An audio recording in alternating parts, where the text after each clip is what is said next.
Good morning. मैं Jyoti Deval, assistant professor political science, SPC government college Ajmer. कल के लेक्चर में हमने व्यवहारवाद के अर्थ को समझने का प्रयास किया था और आज का हमारा टॉपिक है व्यवहारवाद के उदय और उसके विकास के कारण।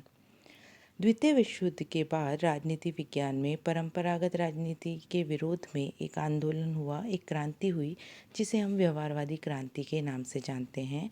यह राजनीति विज्ञान को वैज्ञानिक बनाने का प्रयास था। ये राजनीति विज्ञान को साइंटिफिक बनाने की कोशिश थी। सरल शब्दों में हम कहें तो ये राजनीति विज्ञान को नेचुरल साइंस, प्राकृतिक विज्ञानों के समकक्ष लाने की कोशिश थी। अगर हम सरल शब्दों में कहें कि व्यवहारवाद क्या है, तो हम कहेंगे कि व्यवहारवाद जो है वो मनुष्य के व्यवहार का अध्ययन है। यदि हम व्यवहारवाद के विकास की बात करें तो हम पाते हैं कि राजनीतिक चिंतन के इतिहास में व्यवहारवादी मान्यताओं के कुछ बिखरे सूत्र जो हैं वह अरस्तू, मैकियावेली, जॉन लॉक, मॉन्टेस्क्यू आदि के दर्शन में मिलते हैं, लेकिन एक व्यवस्थित सिद्धांत के रूप में व्यवहारवाद जो है वो 20वीं शताब्दी की ही उपज है। 1908 में ग्राहम वेलास की human nature in politics, Arthur Bentley की द प्रोसेस ऑफ गवर्नमेंट, 1925 में चार्ल्स मेरियम की न्यू एस्पेक्ट्स ऑफ पॉलिटिक्स नामक पुस्तकें प्रकाशित हुई, जिसने कहा कि हमें अनौपचारिक अध्ययन पर बल देना होगा। हमें संस्थाओं के औपचारिक अध्ययन के स्थान पर हमें संस्थाओं का अनौपचारिक अध्ययन करना होगा। तभी हम राजनीति विज्ञान को वास्तव में एक वैज्ञानिक स्वरूप, एक वैज्ञानिक विज्ञान के रूप में, एक वैज्ञानिक विषय के रूप में स्थापित कर पाएंगे। पॉलिटिकल साइंस एसोसिएशन की स्थापना की गई। सोशल साइंस रिसर्च काउंसिल की स्थापना की गई। फोर्ड, कार्नेगी, रॉकफेलर जैसी निजी संस्थाओं ने व्यवहार राजनीतिक वैज्ञानिकों को सहायता दी, जिससे व्यवहारवादी दृष्टिकोण जो है वो सर्वव्यापक हो गया। अब हम व्यवहारवाद के उदय के कारण देखेंगे और उसमें सबसे पहला जो कारण है वो ये है कि परंपरागत अध्ययन पद्धतियों के प्रति असंतोष। 20वीं शताब्दी के प्रारंभ में अनेक राजनीतिक वैज्ञानिक जो थे उनको परंपरागत राजनीति शास्त्र के अध्ययन पद्धतियों से निराशा हुई और उनका विचार था कि परंपरागत पद्धतियों से राजनीतिक जीवन की वास्तविकता को जो है हम नहीं समझ सकते। इसके बहुत से कारण थे राजनीति वैज्ञानिकों में असंतोष के। सबसे पहला कारण जो था वो था कि द्वितीय विश्व युद्ध के बाद जो भी सेमिनार, कॉन्फ्रेंस, जो भी सम्मेलन हो रहे थे उसमें अन्य सामाजिक वैज्ञानिकों को तो सम्मानजनक स्थान मिल रहा था, लेकिन राजनीति वैज्ञानिकों की उपेक्षा हो रही थी, जिससे उनमें क्या हो गया, इन्फेरिटी कॉम्प्लेक्स पैदा हो गया और वापस से वह अपना सम्मानजनक स्थान प्राप्त करने की कोशिश करने लगे। दूसरा जो है, राजनीतिक वैज्ञानिकों ने यह अनुभव किया कि यदि हम अपने विषय का सिर्फ सैद्धांतिक पक्ष का अध्ययन करेंगे तो यह अध्ययन जो है पर्याप्त और विश्वसनीय नहीं हो सकता, क्योंकि सैद्धांतिक और यथार्थ में बहुत ज़्यादा अंतर आने लगा था। तो उस अंतर को कम करने के लिए अब कहा कि हमें अध्ययन में आधुनिक पद्धतियों को अपनाना पड़ेगा। तीसरी जो बात है इसमें यह है कि नई प्रवृत्तियां जो हैं वो उदय हो रही थी। इससे जो है क्रिया प्रतिक्रिया और व्यवहार की संबद्धता को अनदेखा करने से राजनीतिक वास्तविकता का ज्ञान जो है वो सीमित हो गया था।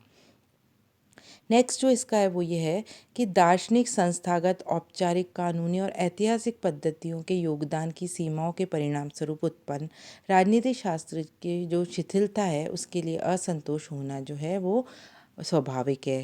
कहने का मतलब है कि राजनीति विज्ञान जो है वो अभी भी प्राचीन अध्ययन पद्धतियों पर फोकस कर रहा था, जिसमें दार्शनिक, संस्थागत, औपचारिक और कानूनी पद्धतियां प्रमुख थी, जबकि अन्य जो सामाजिक विज्ञान है वो अध्ययन की नई तकनीकों को अपना रहे थे, जिससे राजनीति वैज्ञानिकों ने अपने आप को पिछड़ा हुआ माना और अब उन्होंने ये समझा या ये जाना कि अगर हमें अपने विषय को इम्पोर्टेंट बनाना है, अगर हमें अपने विषय का विकास करना है, तो हमें आधुनिक तकनीकों को अपनाना ही पड़ेगा।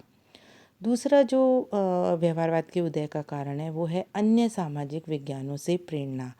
सभी सामाजिक विज्ञान जो थे, अन्य सामाजिक विज्ञान, चाहे वो भूगोल हो, चाहे वो समाजशास्त्र हो, अर्थशास्त्र हो, कोई सा भी विषय हो चाहे समाजशास्त्र का, वह सब जो है अध्ययन के नए तरीकों को अपना रहे थे। वह नई तकनीकों को, नई पद्धतियों को, नई खोजों को, नए दृष्टिकोणों को अपना रहे थे। वहीं राजनीति विज्ञान जो है वो अभी भी परंपरागत अध्ययन पद्धति से अध्ययन कर रहा था। तो अब जो है उन राजनीति वैज्ञानिकों को अन्य सामाजिक विज्ञानों से प्रेरणा मिली कि हमें भी अब जो है नवीन अध्ययन पद्धतियों का उपयोग करना चाहिए। तीसरा जो व्यवहारवाद के उदय का कारण है ये वो है द्वितीय विश्व युद्ध का प्रभाव।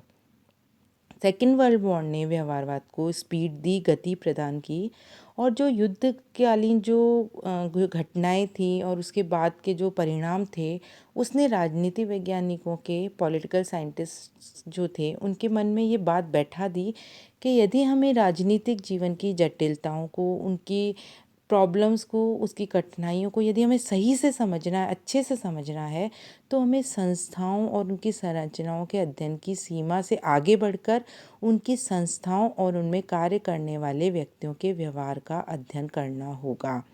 व्यवहारवाद जो है वो मनुष्य के राजनीतिक व्यवहार का अध्ययन करता है, और अब ये कहा जाने लगा कि हमें इंस्टीट्यूशन के स्थान पर हमें प्रक्रियाओं का अध्ययन करना होगा, क्योंकि जो भी ये इंस्टीट्यूशन है, ये संरचनाएं जो हैं ये मनुष्य के व्यवहार से ही संचालित होती है।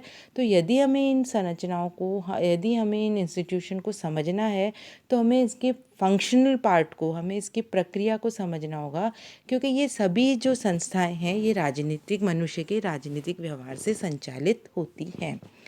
लास्ट जो व्यवहारवाद के उदय का कारण है वो है नवीन अध्ययन पद्धतियों का प्रयोग।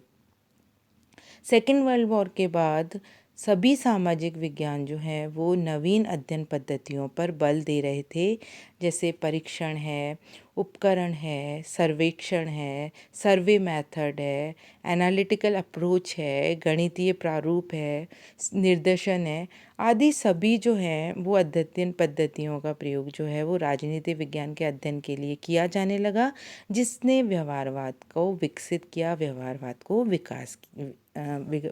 का विकास किया। तो ये जो कारण थे ये राजनीति विज्ञान में व्यवहारवाद के उदय के कारण बने। कौन कौन से कारण थे कि यथार्थ और सिद्धांत में बहुत ज़्यादा अंतर आने लगा था, द्वितीय विश्व युद्ध के नवीन प्रवृत्तियों का उदय हो रहा था, परंपरागत जो अध्ययन पद्धतियां हैं उनको छोड़कर नवीन अध्ययन पद्धतियों का उपयोग हो रहा था, और जो अन्य सामाजिक विज्ञान हैं उनसे भी प्रेरणा लेकर और परंपरागत अध्ययन पद्धतियों के प्रति असंतोष जो है वो व्यवहारवाद के उदय के कारण बने। कल का लेक्चर में हम देखेंगे कि व्यवहारवाद के मूल लक्षण क्या हैं, मूल मान्यताएं क्या हैं। Thank you.